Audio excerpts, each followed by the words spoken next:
Ambassador Veltar's hands shook as he stood before the Galactic Cooperative Council. His blue skin had turned pale, and his large eyes darted nervously around the massive chamber.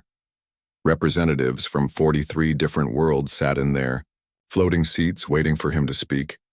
The silence felt heavy and dangerous. "Council members," Veltar began, his voice cracking, "I bring terrible news from the Outer Rim territories." High Counselor Zephyra leaned forward in her crystalline chair. Her insect-like features showed concern. "Speak quickly, Ambassador. Your emergency signal reached us across 3 sectors." Veltar activated his holographic display. The chamber filled with images that made several council members gasp. Burning worlds, dead space stations, ships torn apart like paper toys. "The Void Hunters have returned," he said. The council chamber erupted in panic. Voices rose in dozens of languages. Some representatives stood up from their seats. Others activated their emergency communication devices to contact their home worlds. "Silence," Zephyra's voice boomed through the chamber's speakers. "Let the ambassador finish his report." Veltar nodded gratefully. 3 days ago, our long-range sensors detected massive energy signatures entering the Kepler system. We thought it might be a solar storm or equipment failure. We were wrong. The hologram showed a peaceful blue world with 2 moons. Cities sparkled on the night side. Orbital stations dotted the space around the planet. Kepler 442b was home to 3 billion people, Veltar continued. Agricultural world. No military presence. They sent a single distress signal before... He paused and swallowed hard. Before everything went dark. The image changed. The beautiful world was gone.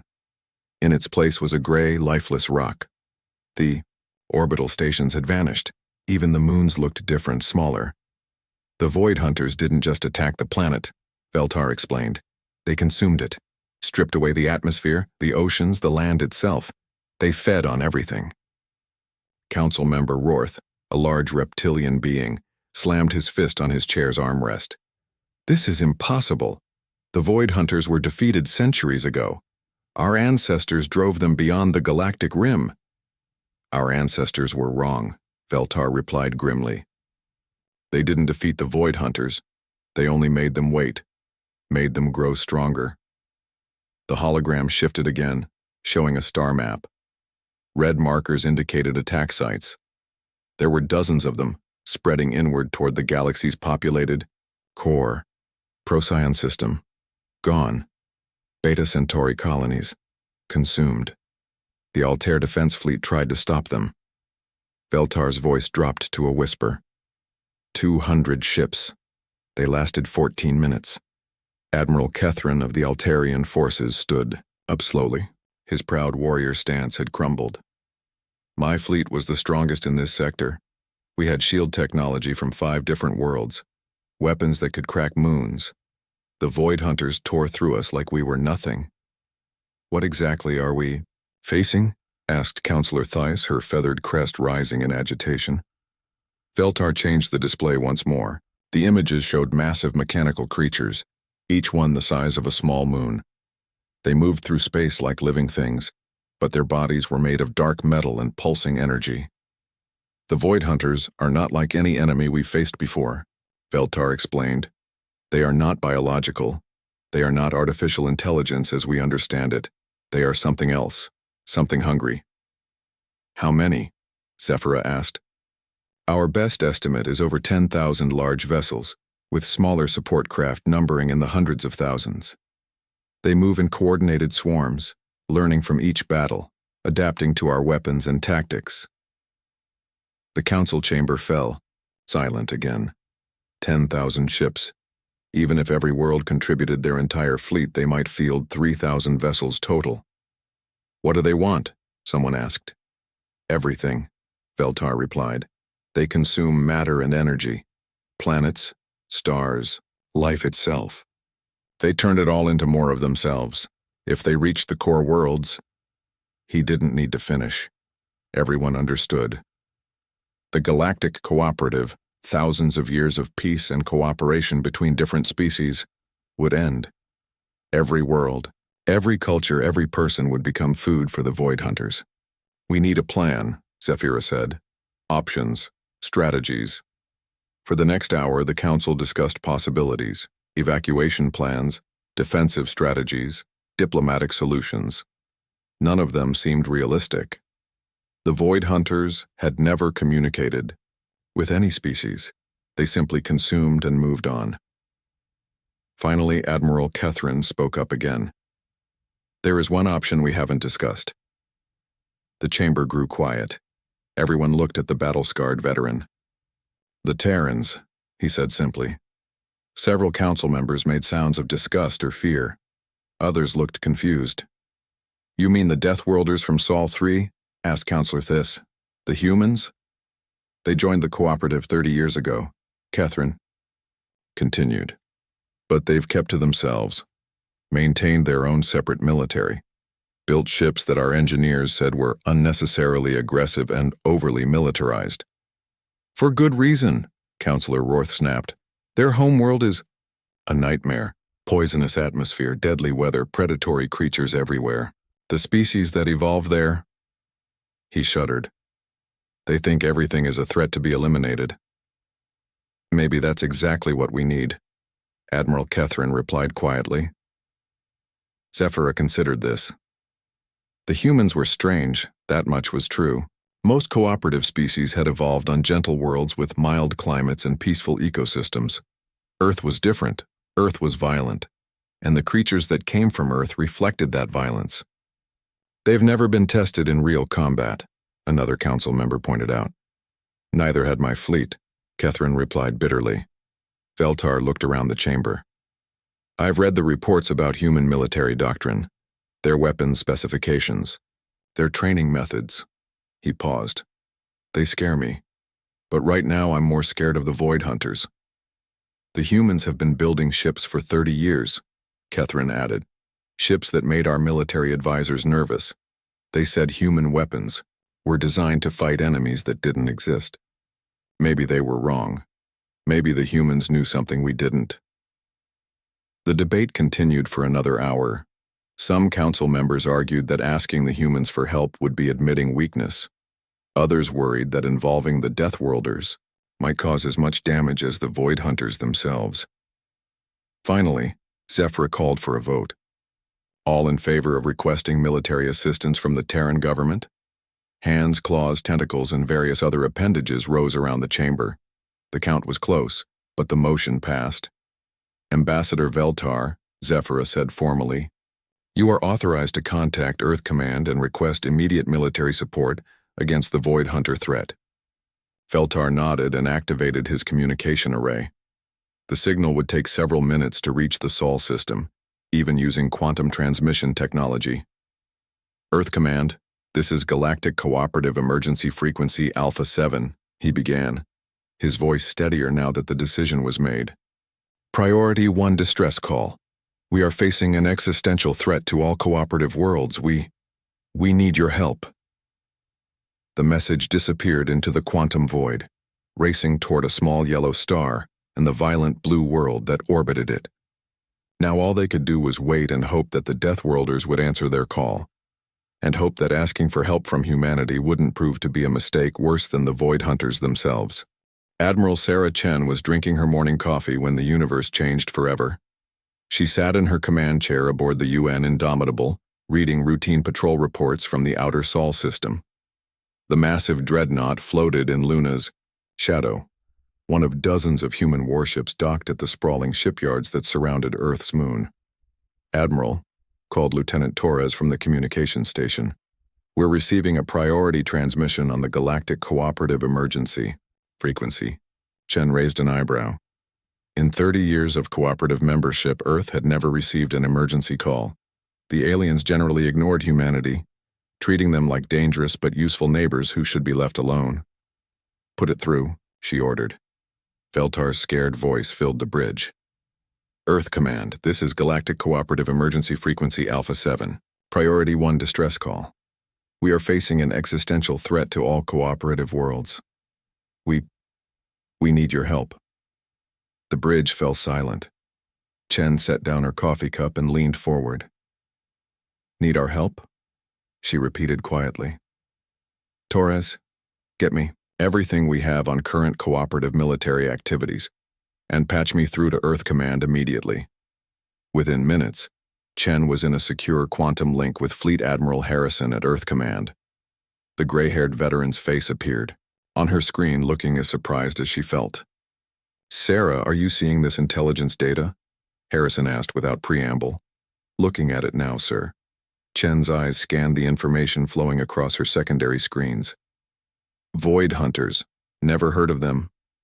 Neither had our xenobiology experts until an hour ago. Apparently there's some kind of machine intelligence that consumes entire star systems. Been dormant for centuries, but now they're active again. Chen studied the tactical reports. Energy signatures that made no sense. Weapons that ignored known physics. Ships the size of small moons that moved like living creatures. Sir, these readings, she began. I know. Our scientists think the aliens are exaggerating. Machine intelligence this advanced shouldn't be possible. Chen disagreed. She'd spent her career preparing for impossible enemies. Earth's military doctrine was built on paranoia and worst-case scenarios. While other species planned for conventional threats, humans prepared for nightmares. What are our orders, sir? Admiral Harrison was quiet for a moment. The Cooperative Council is requesting immediate military assistance. Full deployment authorization. Chen felt a chill of excitement run down her spine. For 30 years, Earth's military had been preparing for a war that might never come. Their ships were over-engineered. Their weapons were called unnecessarily destructive by alien observers.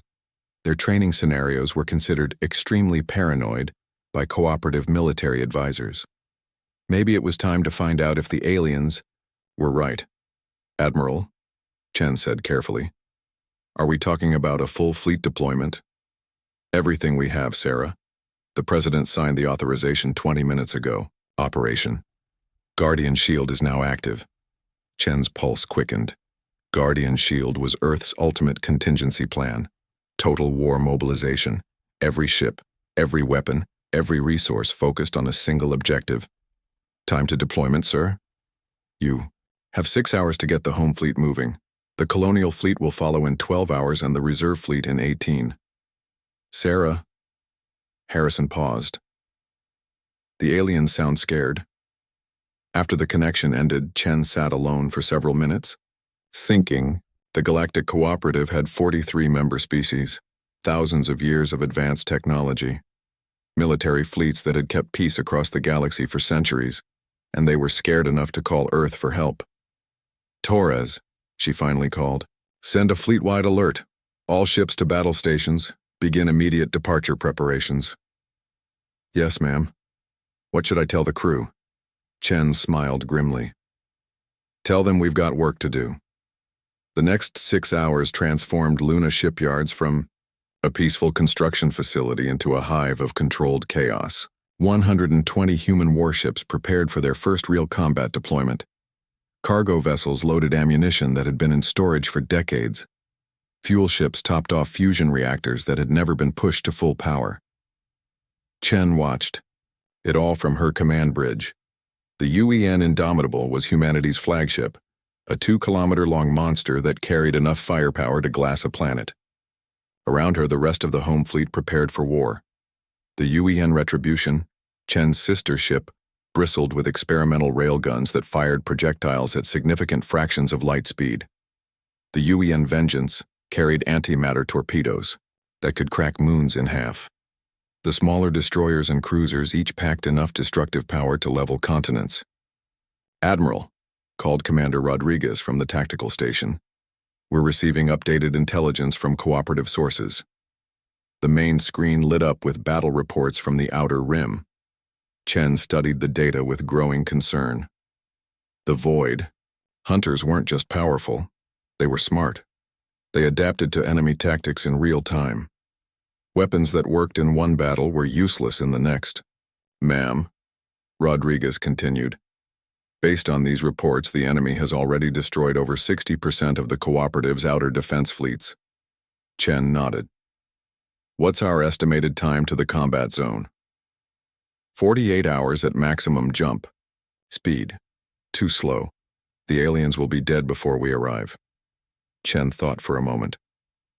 Rodriguez, what's the fastest we can make the journey if we push the engines to emergency power? 36 hours, but that would put significant strain on our jump drives. Do it. Send the order to all ships. Maximum speed to the Kepler system.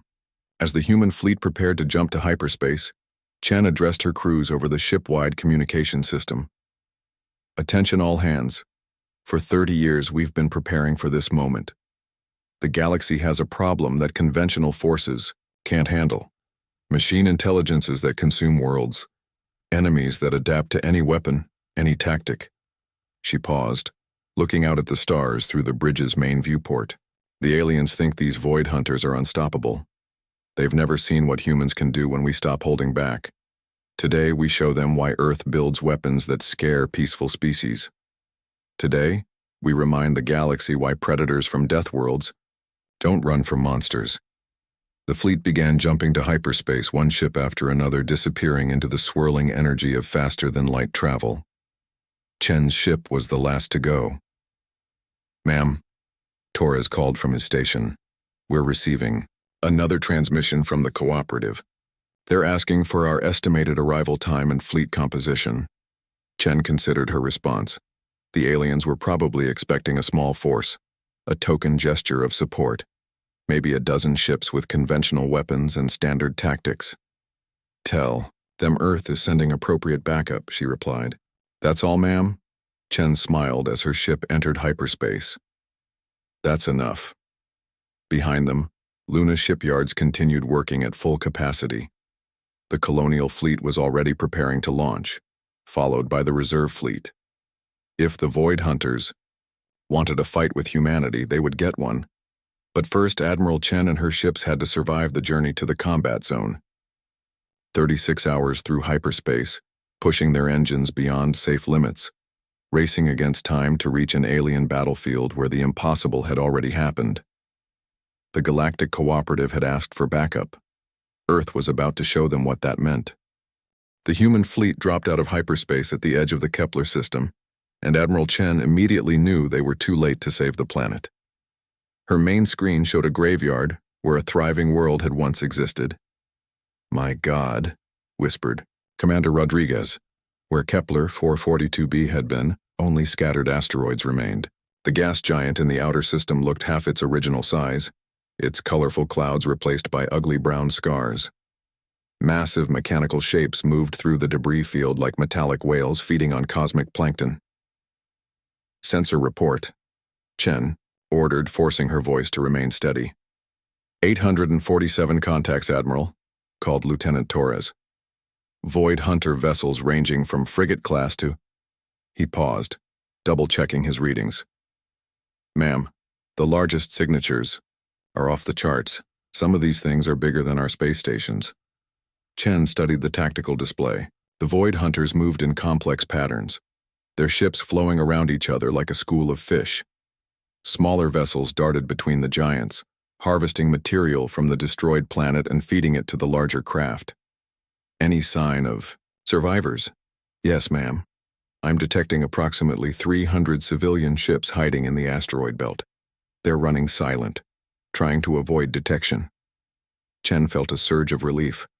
At least someone had survived the massacre. "Open a channel to the refugee ships. This is Admiral Sarah Chen of the United Earth Navy," she broadcast on all frequencies. "Any survivors in this system, please respond. We are here to help." The response came immediately, multiple voices overlapping in panic and hope. "Human ships? Is that really you? Thank the ancestors, we thought everyone was dead. Admiral, you have to get out of here. The hunters adapt to everything. Your weapons won't work." Chen listened to the frightened alien voices for a moment before responding. "All civilian vessels, this is Admiral Chen. Stay in the asteroid belt and keep your engines cold. We're going to clear the area. Admiral, you don't understand." It was a Zenthari voice, high and musical despite the terror. "We watched them destroy the Altarian defense fleet. 200 ships with the best shields and weapons in the galaxy. The hunters learned to counter every weapon system in minutes." "Thank you for the warning," Chen replied calmly. Now please maintain radio silence while we work. She closed the channel and turned to her tactical officer. Rodriguez, full system scan. I want to know everything about these void hunters before we engage.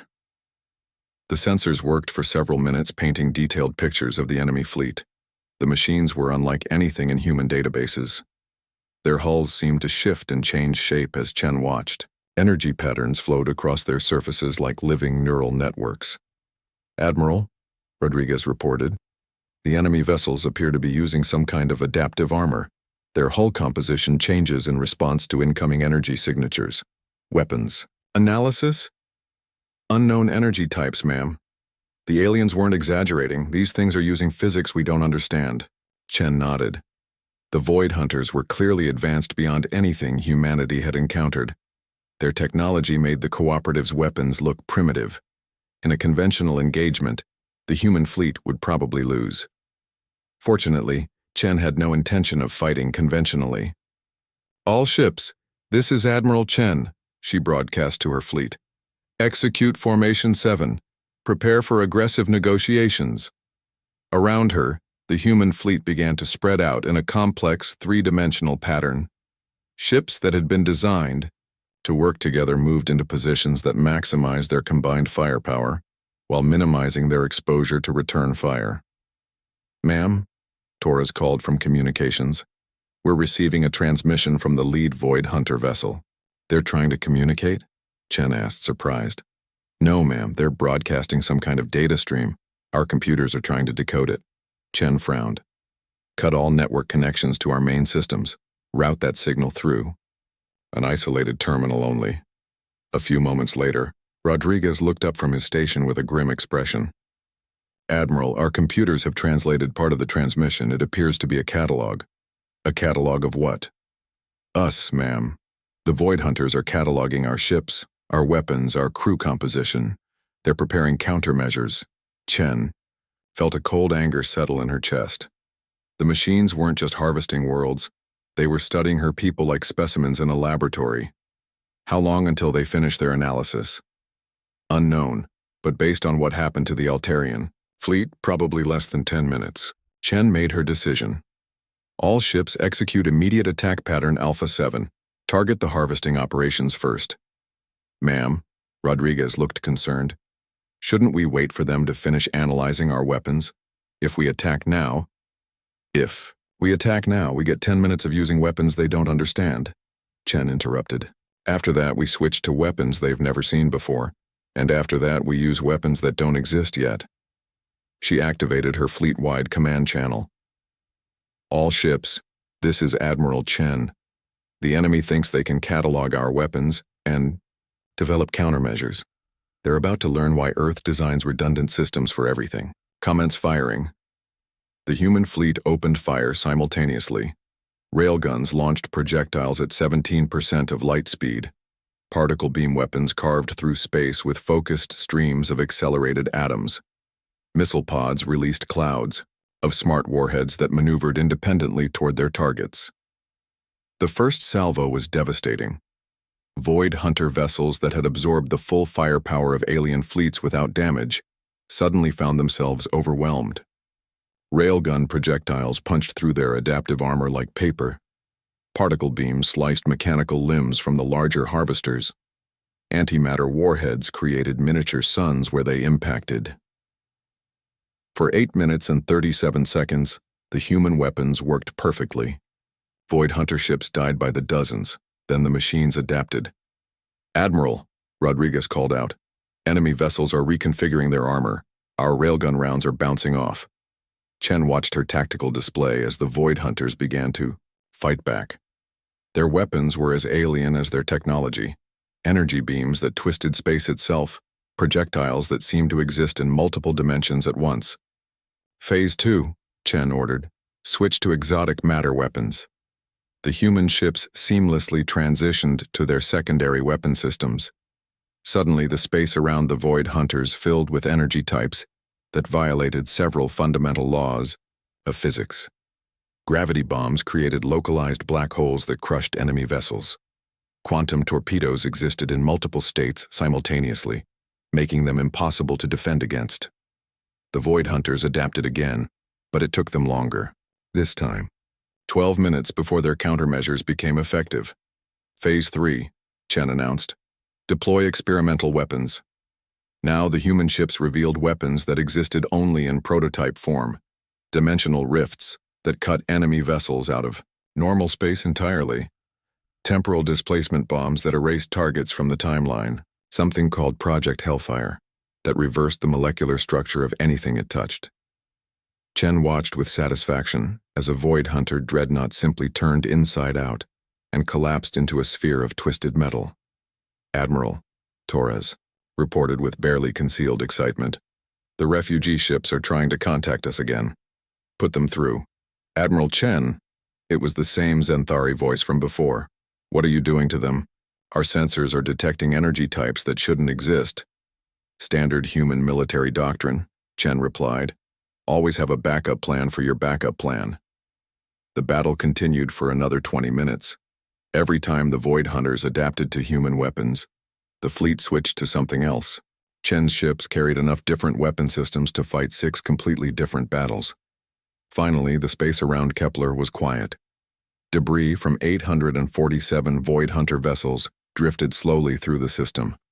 The human fleet maintained formation, weapons powered and ready for any survivors. Sensor sweep complete, Rodriguez reported. No enemy contacts remaining. Chen allowed herself a small smile. Damage report? The UEN Retribution reports minor hull scoring from enemy weapons. No casualties fleet-wide. And the Void Hunters? Complete destruction, Admiral. Total enemy casualties, 847 vessels. Human casualties, 0.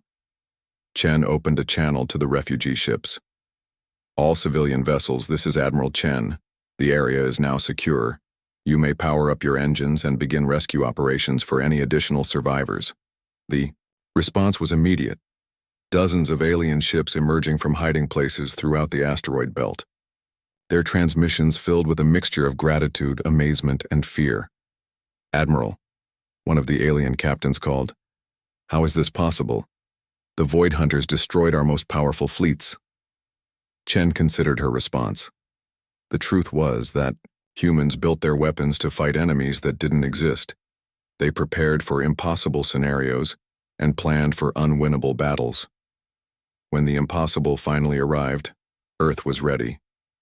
Different tactics, she replied simply. News of the human victory at Kepler spread through the galaxy faster than light itself. Quantum communication networks carried the impossible story to every cooperative world. The Deathworlders had destroyed an entire Void Hunter fleet without losing a single ship. Admiral Chen received the flood of messages while her fleet regrouped in the outer system. Grateful transmissions from refugee ships, urgent questions from cooperative military commanders, and one message that made her blood run cold. Admiral, Lieutenant Torres announced from his communication station. Priority transmission from the Galactic Cooperative Council. They're reporting massive Void Hunter movement toward the core systems. Chen activated the main display. The holographic star map showed a nightmare scenario. Red markers indicated Void Hunter positions throughout the galaxy, and they were all moving in the same direction. They're converging on Nexus Prime, she realized. Commander Rodriguez whistled softly. The cooperative capital, population of 12 billion across the orbital habitats. And every remaining military vessel in the galaxy is probably already there, Chen added. The Void Hunters are forcing a final battle. Torres looked up from his station. Ma'am, we're receiving tactical data from cooperative intelligence. The enemy fleet heading for Nexus Prime is... He paused, double-checking his numbers. Over 2,000 vessels, including at least 50 of their largest class. Chen studied the information flowing across her screens. The Void Hunters had apparently learned from their defeat at Kepler. Instead of spreading their forces across multiple systems, they were concentrating everything for one massive assault. Smart, she admitted grudgingly. Force us to defend a fixed position, overwhelm our defenses with sheer numbers. Admiral, Rodriguez said quietly, even with our colonial and reserve fleets, we'll be outnumbered more than 10 to 1. Chen nodded. The math was simple and brutal. Humanity could field perhaps 300 ships total. The Void Hunters were bringing 2,000. Even with superior weapons and tactics, those odds were challenging. Time until the enemy reaches Nexus Prime? 18 hours, ma'am. And our reinforcements? Colonial fleet arrives in 12 hours. Reserve fleet in 16. Chen made her decision. Set course for Nexus Prime, maximum speed. Send a message to Admiral Harrison, tell him we need everything he can give us. As the human fleet jumped to hyperspace, Chen found herself thinking about the upcoming battle. The Cooperative's remaining forces would probably try conventional defensive tactics. Fixed positions, overlapping fields of fire, concentrated firepower. Against any normal enemy it might work. The Void Hunters weren't normal enemies. Ma'am, Torres called. We're receiving a transmission from Admiral Kethrin of the Altarian Defense Force. He's requesting permission to coordinate battle plans. Put him through. The alien admiral's scarred face appeared on Chen's screen. His reptilian features showed the strain of recent defeats, but his eyes still held determination. Admiral Chen, Kethrin began, I want to thank you for what you did at Kepler. My people had given up hope. We're not finished yet, Chen replied. What's the tactical situation at Nexus Prime? Everything we have left. 437 vessels from 18 different worlds. We're setting up defensive positions around the orbital habitats, trying to create overlapping kill zones. Chen frowned. Admiral, with respect, that's exactly what the Void Hunters will expect. They've been studying cooperative tactics for weeks. They'll have countermeasures ready. What do you suggest? Let them come to us, but not where they expect to find us. Chen activated her tactical display, showing the Nexus system. The Void Hunters assume we'll defend the inhabited areas. Instead, we set up in the outer system and force them to come through our kill zones. Kethrin looked skeptical. That would leave the civilian populations unprotected. No, Chen corrected. It would force the enemy to fight on our terms instead of theirs. Trust me, Admiral. Human military doctrine is built on making the enemy fight where we want them to. The alien commander considered this for a long moment. Your tactics at Kepler were effective. Very well, Admiral Chen. I'll coordinate with the other fleet commanders. 8 hours later, the human fleet arrived at Nexus Prime to find organized chaos. Hundreds of alien vessels moved through the system in complex patterns, setting up the defensive positions Chen had suggested. The orbital habitats around the system's primary world bustled with evacuation preparations. Impressive, Rodriguez commented as they watched the alien formations take shape. Chen had to agree. The cooperative species might be peaceful by human standards, but their military commanders knew their business. The defensive grid they were creating would force the Void Hunters to approach through carefully planned killing fields. Admiral, Torres announced, the colonial fleet is dropping out of hyperspace. Chen watched with pride as 96 more human warships joined the formation. These vessels were smaller than her dreadnoughts, but packed with the same advanced weapon systems. Their crews had trained for this moment their entire careers. And here comes the reserve fleet, Rodriguez added. The final wave of human reinforcements arrived precisely on schedule. Older ships mostly, with crews of experienced veterans who had served during humanity's expansion into space.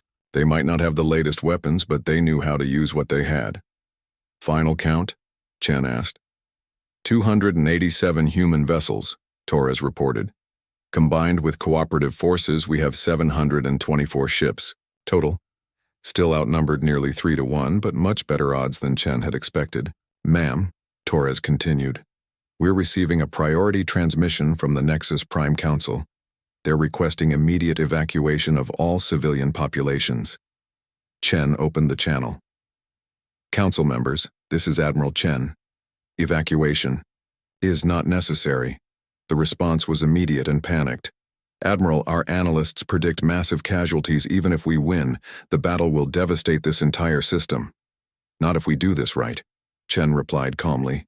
Keep your people where they are. This engagement will be over quickly. She closed the channel before the council members could object further. Admiral? Rodriguez asked quietly. Are you certain about this? If we lose... We won't lose, Chen said with more confidence than she felt. The Void Hunters are powerful, but they have one critical weakness. What's that? They think like machines. They analyze patterns, develop countermeasures, adapt to known threats. They don't understand human creativity. Chen activated her fleet-wide communication system. All human vessels, this is Admiral Chen. In 6 hours, we face the largest space battle in galactic history. The enemy outnumbers us 3-1 and possesses technology that defies our understanding of physics. She paused, looking out at the stars where her fleet waited in perfect formation. They have one advantage over us: superior numbers. We have several advantages over them: better training, superior tactics, more flexible weapon systems, and something they can't analyze or counter: human stubbornness. A few chuckles came through the communication system. The aliens called us Deathworlders because our planet tried to kill us every day for millions of years.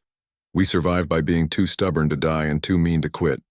Today we show the galaxy what that means. Chen closed the channel and settled back in her command chair. 6 hours until the largest fleet in Void Hunter history arrived at Nexus Prime. 6 hours to finalize their battle plans and prepare for what might be humanity's greatest test. The cooperative had asked for backup. Earth had sent its best. Now, they would all find out if humanity's best was good enough to save the galaxy. The Void Hunter Armada arrived at Nexus Prime like a plague of mechanical locusts. 2,037 vessels dropped out of hyperspace in perfect formation, their massive forms blotting out the stars. Admiral Chen watched from her command bridge as sensors struggled to process the sheer scale of the enemy fleet. "My God," whispered Commander Rodriguez. "Some of those things are bigger than our space stations." Chen studied the tactical display with professional calm. The largest Void Hunter vessels were indeed massive, mobile factories that could process entire planets. Around them swarmed thousands of smaller craft, each one larger than a human cruiser. "Admiral," Lieutenant Torres called from communications, "we're receiving transmissions from the Nexus orbital habitats. The civilian populations are in full panic." "What are they saying?" "They want to know why we haven't started evacuating. Some of the council members are demanding to speak with you directly." Chen ignored the requests. Her attention was focused on the enemy formation. The Void Hunters had arranged themselves in a massive sphere, with the largest vessels at the center and smaller craft forming protective shells around them. It was an efficient formation that maximized their firepower while protecting their most valuable units. It was also exactly what she had expected. "All ships, this is Admiral Chen," she broadcast to the combined human and alien fleet. "Enemy fleet has assumed formation pattern 7, as predicted. Execute battle plan Omega." The response was immediate. 724 ships began moving through space in a complex dance that had been planned and rehearsed for hours. Human vessels took point positions while cooperative ships provided support and covering fire. "Admiral," came Admiral Catherine's voice over the communication channel. "The enemy is beginning their approach. They're moving slowly, staying in formation." "Perfect," Chen replied. "Let them think we're going to fight conventionally." The Void Hunters advanced through the Nexus system like a slow-moving storm. Their massive forms cast shadows across the orbital habitats as they closed the distance to the defending fleet. Energy readings spiked as alien weapon systems powered up. "Ma'am," Rodriguez reported, "enemy vessels are scanning our formations. They're cataloging our weapons and defensive systems." "How long until they finish their analysis?" "Based on what happened at Kepler, approximately 8 minutes. Chen smiled grimly. "Then we have 8 minutes to make an impression." She activated her fleet-wide command system. "All vessels, commence Operation Welcome Mat. Show our guests what human hospitality looks like." The combined fleet opened fire with everything they had. Railguns launched streams of projectiles at significant fractions of light speed. Energy weapons carved through space with focused beams of destruction. Missile pods released clouds of smart warheads that maneuvered independently toward their targets. The initial barrage was spectacular. Explosions bloomed across the Void Hunter formation as hundreds of weapons found their marks. Smaller enemy vessels disappeared in bursts of light and debris. Even the massive harvester ship staggered under the combined firepower. Direct hits on over 300 enemy targets, Rodriguez reported with satisfaction. But Chen wasn't celebrating. She watched her tactical display as the Void Hunter formation began to adapt. Damaged vessels fell back while fresh units moved forward. Energy patterns flowed across enemy hulls as their adaptive armor began responding to human weapons. 6 minutes until they finish analyzing our weapons, Torres announced. All ships, execute Phase 2. Chen ordered. Switch to exotic matter weapons. The nature of the battle changed instantly. Human vessels began deploying weapons that violated several fundamental laws of physics. Gravity bombs created localized black holes that crushed enemy ships. Quantum torpedoes existed in multiple dimensions simultaneously. Dimensional rift generators opened tiers in space itself. The Void Hunters reeled under the new assault. Their adaptive systems struggled to cope with weapons that shouldn't exist. For 12 glorious minutes, the exotic matter weapons carved through the enemy fleet like a hot knife through butter. Then the machines learned to adapt to impossible physics. Phase 3, Chen announced calmly. Deploy experimental weapons. Now the human fleet revealed its most closely guarded secrets. Project Hellfire missiles that reversed molecular structures. Temporal displacement bombs that erased targets from the timeline. Something called the reality anchor that froze sections of space in permanent stasis fields. Chen watched with satisfaction as a Void Hunter dreadnought simply vanished from existence, erased from history by a temporal weapon. Ma'am, Torres called out excitedly. We're receiving transmissions from the orbital habitats. The civilians are watching the battle on their sensors. What are they saying? They want to know how we're doing things that are scientifically impossible. Tell them that human science textbooks have a lot more chapters than alien ones, Chen replied. The battle raged for another 30 minutes. Every time the Void Hunters adapted to one weapon system, the humans switched to another. Chen's fleet carried enough different technologies to fight a dozen completely different battles. But even human ingenuity had limits. Admiral, Rodriguez announced grimly, we're down to our final weapon systems. The enemy has adapted to everything else we've thrown at them. Chen studied her tactical display. The Void Hunter fleet had taken massive casualties. Over half their vessels were destroyed or disabled. But over 1,000 enemy ships remained, and they were now advancing on the inhabited worlds. Time to find out if our engineers were as paranoid as I hoped, Chen muttered. All ships deploy planet cracker missiles. Ma'am, Rodriguez looked shocked. Those were designed for mining operations.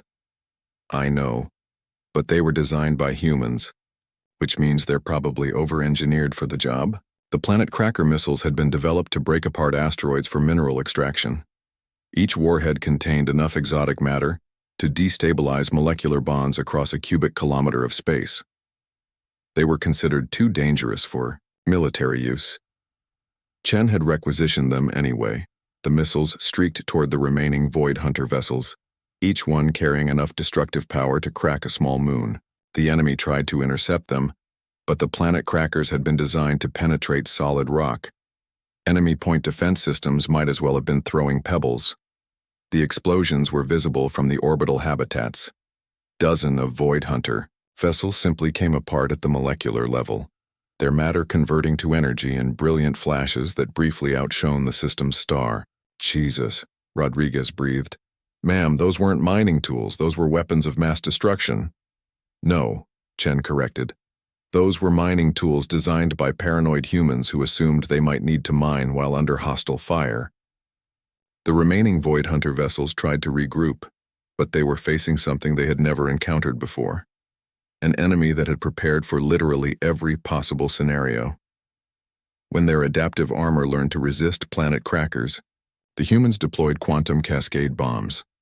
When they adapted to those, humanity unveiled gravity hammers that compressed matter into microscopic black holes. Final count, Rodriguez reported as the space around Nexus Prime finally fell quiet. 2,037 enemy vessels destroyed. Human casualties. He paused, double-checking his readings. Ma'am, we lost exactly 0 ships. The HFY Retribution reports minor hull scoring, and someone in their galley burned his hand making coffee during the excitement. Chen allowed herself a smile. And the Void Hunter threat? Completely eliminated, Admiral. Long-range sensors show no enemy contacts anywhere in the galaxy. We got them all. The communication system erupted with transmissions from across the galaxy, grateful messages from every cooperative world, requests for technical data on human weapon systems, and increasingly nervous questions about exactly how powerful Earth's military actually was. Admiral, Torres announced, we're receiving a priority transmission from the Galactic Cooperative Council. Put them through. High Counselor Zephyra's crystalline face appeared on the main screen. Her insect-like features showed a mixture of gratitude and something that looked suspiciously like fear. Admiral Chen, she began carefully, on behalf of all cooperative worlds, we thank you for your assistance in dealing with the Void Hunter threat. Just doing our job, Counselor. Yes, well. Zephyra paused, clearly struggling with something. We've been reviewing the sensor data from the battle. Some of our scientists are questioning whether the weapons you used are entirely legal under cooperative military accords. Chen raised an eyebrow. Are you complaining about our methods? Not complaining, exactly. It's just that weapons capable of erasing objects from the timeline or converting matter to energy at the molecular level are typically considered, she searched for the right word, excessive. Would you prefer we hadn't used them? No. No. Of course not. It's just that we're receiving requests from various worlds asking about Earth's military capabilities. There seems to be some concern about how much destructive power humanity actually possesses. Chen considered her response. The truth was that the planet crackers and temporal weapons were among the milder items in Earth's arsenal. The really dangerous stuff was still classified. Counselor, she said diplomatically,